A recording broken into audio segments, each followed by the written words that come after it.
Shri B Reji, ഇപ്പോൾ കേസായി, പരാതിക്കാരുണ്ട്, കേസായി. ഇനി എന്താണ് കോൺഗ്രസിൻ്റെ സമീപനം? ഈ നിലപാട് മതിയോ?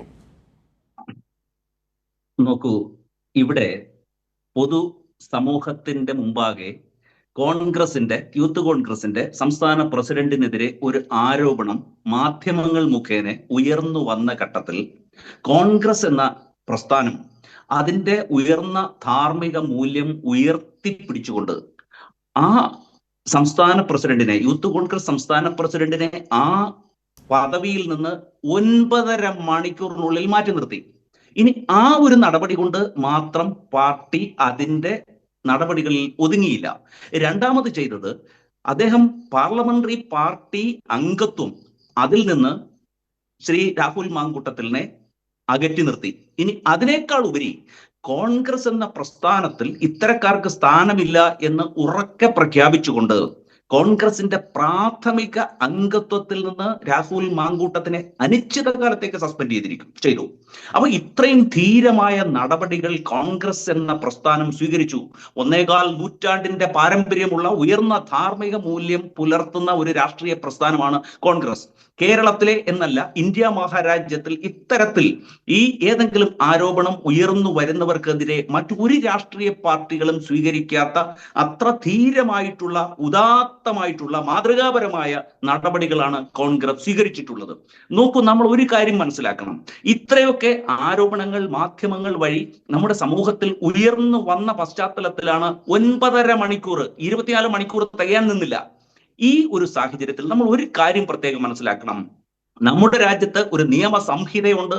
അതിൽ നിയമപരമായി കുറ്റം ആരോപിക്കപ്പെടുന്നവർക്ക് കുറ്റം തെളിയിക്കുവാനുള്ള അവകാശം നമ്മുടെ ഒരു നിയമവാഴ്ചയിൽ, റൂൾ ഓഫ് ലോയിൽ വിശ്വസിക്കുന്ന ഒരു രാജ്യത്ത് അനുവദനീയമാണ്. നമ്മൾ കുറ്റം ആരോപിക്കുമ്പോൾ അത് കുറ്റം തെളിയിക്കപ്പെടുന്നത് വരെ കുറ്റം ആരോപിതനാണ്. അതും കൂടി നാം മനസ്സിലാക്കണം. ഇവിടെ ഈ കേരളത്തിലോ അല്ലെങ്കിൽ ഇന്ത്യ മഹാരാജ്യത്തോ ഉള്ള ഏതെങ്കിലും ഒരു രാഷ്ട്രീയ പ്രസ്ഥാനത്തിന് ഇതേ രീതിയിലുള്ള ഒരു ധാർമ്മികത ഉയർത്തിപ്പിടിച്ചുകൊണ്ടുള്ള നടപടികൾ അവരുടെ പാർട്ടിയിലെ ഏതെങ്കിലും ഒരു അംഗത്തിനെതിരെ ആരോപണം ഉയർന്ന പശ്ചാത്തലത്തിൽ സ്വീകരിച്ചിട്ടുണ്ടോ എന്നുള്ള ആത്മപരിശോധന നടത്തണം. താങ്കൾ ഇത്ര വലിയ രീതിയിൽ പറയരുത്, നാട്ടുകാരിതൊക്കെ കേട്ട് ചിരിക്കും. താങ്കൾ പറഞ്ഞില്ലേ, കോൺഗ്രസിൻ്റെ പ്രാഥമിക അംഗത്വത്തിൽ നിന്ന് അനിശ്ചിതകാലത്തേക്ക് പുറത്താക്കിയെന്ന്. എവിടെയാണത്? ഏതാണ് അനിശ്ചിതകാലം? എവിടെയാണത് പറഞ്ഞിരിക്കുന്നത്? ഒരു പേപ്പർ, അത് അച്ചടിച്ച ഒരു പേപ്പർ KPCCയുടെ പേരിൽ, ഇന്ദിരാഭവന്റെ പേരിൽ താങ്കൾക്ക് കാണിക്കാമോ? KPCC പ്രസിഡന്റിന്റെ പേരിൽ. ഞാൻ ഒരു കാര്യം അങ്ങയോട് ചോദിക്കട്ടെ. കോൺഗ്രസിനെ സംബന്ധിച്ച് അതിന്റെ നിലപാട് വ്യക്തമാക്കുന്നത് ആരാണ്? അതിന്റെ സമുന്നതമായ നേതൃത്വമാണ്. ആ നേതൃത്വം അതിന്റെ സംസ്ഥാന പ്രസിഡന്റ് സമൂഹത്തിൽ, കേരളത്തിൽ ജനങ്ങളോട്, ഇന്ത്യ മഹാരാജ്യത്തെ ജനങ്ങളോട് പ്രഖ്യാപിക്കുകയാണ്, നിങ്ങളുടെ മുന്നിൽ വന്ന് നിന്നുകൊണ്ട് ഞങ്ങൾ ഇത്തരത്തിൽ നടപടി സ്വീകരിച്ചിരിക്കുന്നു. എങ്ങനെയാണ്?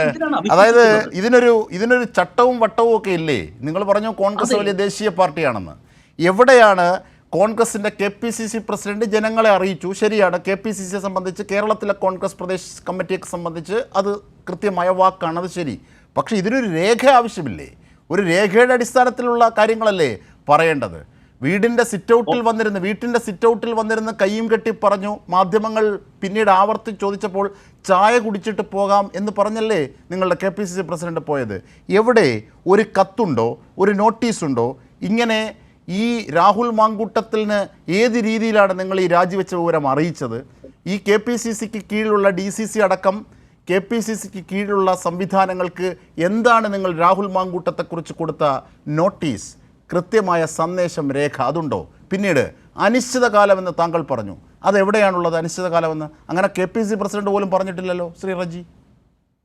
കോൺഗ്രസിനെ സംബന്ധിച്ച് അതിന്റെ നയ തീരുമാനങ്ങൾ കൈക്കൊള്ളേണ്ടത് ആരാണ്? ഏത് പൊളിറ്റിക്കൽ പ്രസ്ഥാനമാണെങ്കിലും അതിനെ നയിക്കുന്നതും അതിനെ മുന്നോട്ട് കൊണ്ടുപോകുന്നതും അതിനെ പ്രവർത്തിപ്പിക്കുന്നതും അതിന്റെ നേതാക്കന്മാരാണ്. ആ തീരുമാനമെടുക്കുന്നതും ആ നേതാക്കന്മാർ ചേർന്നിരുന്നു കൊണ്ടാണ്. അവർ ലോകത്തോട് പറയുകയാണ്. അതെല്ലാം വിശ്വാസ്യതയുള്ള, അങ്ങേയറ്റത്തെ വിശ്വാസ നേതാക്കന്മാരുടെ ഒരു കൂട്ടം മാത്രമാണോ കോൺഗ്രസ്? ഒരിക്കലുമല്ല. വ്യക്തമായ രേഖ എവിടെ? ഭരണഘടന, നിങ്ങളുടെ ഭരണഘടനയ്ക്ക് വിരുദ്ധമാണ്. രാഹുൽ മാങ്കൂട്ടത്തിനെതിരെ എടുത്ത കാര്യങ്ങളിൽ നിങ്ങളുടെ ഭരണഘടനയ്ക്ക് വിരുദ്ധമായ നിരവധി ഘടകങ്ങളുണ്ട്. അത് ചർച്ചയിൽ മറ്റതിഥികൾ സൂചിപ്പിച്ചേക്കാം, അല്ലെങ്കിൽ ഞാൻ അതിലേക്ക് വരാം. ഞാനിപ്പോൾ ചോദിക്കുന്നത്, ഇതിന് കൃത്യമായൊരു രേഖയുടെ അടിസ്ഥാനത്തിലാണോ നടപടി സ്വീകരിച്ചത്? അതിന് താങ്കൾക്ക് ഉത്തരവില്ല. ഇനി ഞാൻ അതിൻ്റെ രണ്ടാമത്തെ ചോദ്യത്തിലേക്ക് പോകാം. പാർലമെൻ്ററി പാർട്ടി യോഗത്തിൽ നിന്ന് പ്രാഥമിക അംഗത്വത്തിൽ നിന്ന് പുറത്താക്കിയ ആൾ പാർലമെൻ്ററി പാർട്ടി യോഗത്തിൽ പിന്നെ എങ്ങനെ പങ്കെടുക്കുമെന്നായിരുന്നു KPCC പ്രസിഡന്റ് ഇത് അറിയിച്ച വാർത്താ സമ്മേളനത്തിൽ പറഞ്ഞത്. പാർലമെൻ്ററി പാർട്ടിയിൽ ഇല്ലാത്ത ആൾ എങ്ങനെയാണ് കോൺഗ്രസിൻ്റെ ചിഹ്നത്തിൽ മത്സരിച്ച് ജയിച്ച MLA എങ്ങനെയാണ് കോൺഗ്രസ് പാർട്ടി പക്ഷത്തിരിക്കുന്നത്, എങ്ങനെയാണ് നിയമസഭയിലെത്തുന്നത്? നോക്കൂ, പാർലമെന്ററി പാർട്ടിയിൽ നിന്ന് ആ MLA പുറത്താക്കിയ വിവരം 15ാം കേരളം നിയമസഭയുടെ പിന്നെ എങ്ങനെയാണ് കൈപ്പത്തി ചിഹ്നത്തിൽ മത്സരിച്ച അയാൾ നിയമസഭയിലെത്തുന്നത്? ജനങ്ങളെ വിഡ്ഢിയാക്കുകയാണോ? ഒരിക്കലുമല്ല. നോക്കൂ, ഈ ഒരു തെരഞ്ഞെടുക്കപ്പെട്ട ജനപ്രതിനിധിയെ അയോഗ്യനാക്കുന്നതിനുള്ള വ്യക്തമായ മാർഗനിർദ്ദേശം ഇന്ത്യയുടെ ഭരണഘടനയിലുണ്ട്, ജനപ്രാതിനിധ്യ നിയമത്തിലുണ്ട്. അങ്ങേക്ക് അത് അറിയാമെന്ന് എനിക്കറിയാം 100%. അത്തരത്തിലുള്ള ഒരു നിയമ ചക്രത്തിൽ നിയമ വഴിയിലൂടെ മാത്രമാണ്. എനിക്കറിയാമോ ഇല്ലയോ എന്നുള്ളതല്ല, ഇതെല്ലാം കാണുന്ന മനുഷ്യരുണ്ട്, അവരുടെ മുമ്പിലേക്കാണ് ഞാൻ ചോദിക്കുന്നത്. ഒന്ന്, നിങ്ങളുടെ പാർട്ടി എടുത്ത വാക്കാൽ പറഞ്ഞ ഓറലി പറഞ്ഞ കാര്യം അതെങ്ങനെയാണ് DCCകളടക്കം താഴേക്ക് KPCCയുടെ മുഴുവൻ രേഖയായി മാറുന്നത്? അങ്ങനെ ഒരു അച്ചടിച്ച നോട്ടീസില്ലെങ്കിൽ ഇന്ദിരാഭവനിൽ അങ്ങനെ ഒരു പേപ്പർ ടൈപ്പ് ചെയ്തിട്ടില്ലെന്ന് ഞാൻ ഉറപ്പ് പറയുന്നു. ഇനി രണ്ട് പാർലമെൻ്ററി പാർട്ടിയിൽ ഇല്ലാത്ത ആൾ എങ്ങനെയാണ് നിയമസഭയിലെത്തുന്നത് അംഗമായി? ആ MLAക്ക് വേണ്ടി എങ്ങനെയാണ് നിയമസഭാ യോഗത്തിൽ ആ MLA പങ്കെടുക്കണമെന്ന് നേതാക്കന്മാർക്ക് ശഠിക്കാനാകുന്നത്? അങ്ങ് ഈ ചോദ്യം ഉന്നയിക്കുമ്പോൾ അങ്ങയ്ക്ക് നേരെ ചൂണ്ടുന്ന, അല്ലെങ്കിൽ ഇടതുപക്ഷ പ്രസ്ഥാനങ്ങൾക്ക് നേരെ വിരൽ ചൂണ്ടുന്നത് അങ്ങ് മറക്കരുത്. ഇല്ല, ഞാൻ താങ്കൾക്കെതിരെ 5 വിരലും ചൂണ്ടി. പറയൂ. ഇല്ല, അതൊക്കെ കൺവെൻഷണൽ മാതൃകയല്ലേ? താങ്കൾക്കെതിരെ 5 വിരലും ചൂണ്ടി. ഈ ഉത്തരം പറയൂ. എങ്ങനെയാണ് പുറത്താക്കപ്പെട്ട കോൺഗ്രസ് അംഗമെന്ന് നിങ്ങൾ പുറത്തു പറയുന്ന, രേഖകളില്ലാത്ത, എന്നാലും നിങ്ങൾ പുറത്തു പറയുന്നത്, നിങ്ങളുടെ KPCC പ്രസിഡന്റ് പറയുന്നതാണ് നിങ്ങൾക്ക് രേഖ, ആ വാക്കാണ് രേഖയെങ്കിൽ എങ്ങനെയാണ് അദ്ദേഹം കൈപ്പത്തി ചിഹ്നത്തിൽ മത്സരിച്ച MLA ആയ അദ്ദേഹം എങ്ങനെയാണ് നിയമസഭാ സമ്മേളനത്തിൽ വരുന്നത്? അത് അദ്ദേഹത്തിൻ്റെ ഇഷ്ടമാണ്, വരട്ടെ, അദ്ദേഹം വരണം എന്നൊക്കെ നേതാക്കന്മാർക്ക് പറയാനാകുന്നത് എങ്ങനെയാണ്?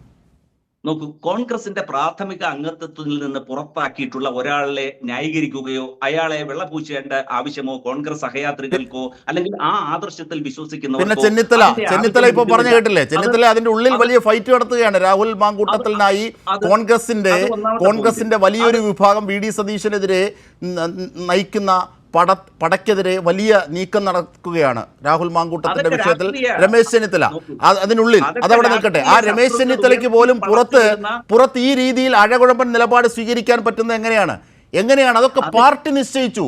ഇനി അത് വ്യക്തിയുടെ കാര്യമാണ്, അത് എനിക്കൊറ്റയ്ക്ക് തീരുമാനിക്കാവുന്നതല്ല എന്നൊക്കെ പറഞ്ഞുള്ള അഴകുഴമ്പൻ നിലപാട് എങ്ങനെയാണ് VD സതീശനെ പോലെ ഒരു പ്രതിപക്ഷ നേതാവിന് എടുക്കാനാകുന്നത്? ശ്രീ B. റജി പറയൂ. അത് മാത്രമല്ല, ഔദ്യോഗികമായി കോൺഗ്രസിൽ നിന്ന് ഈ ചർച്ചയ്ക്ക് ഇപ്പോൾ ആളിനെ പോലും വിടുന്നില്ല ഒരു ചാനലിലും. കോൺഗ്രസ് ഒളിച്ചോടുകയാണ്. B. റജി, കോൺഗ്രസിന്റെ ആഭ്യന്തര ഘടകത്തിൽ എന്തൊക്കെയോ പ്രതിസന്ധി ഉണ്ടെന്ന് രാഷ്ട്രീയ ശത്രുക്കൾ പറഞ്ഞു പരത്തുന്ന പ്രചാര വേലകൾ മാത്രമാണ്. ശരി, താങ്കൾ ഇനി നമുക്ക് FIRന്റെ ഡീറ്റെയിൽസിലേക്ക് എത്താം.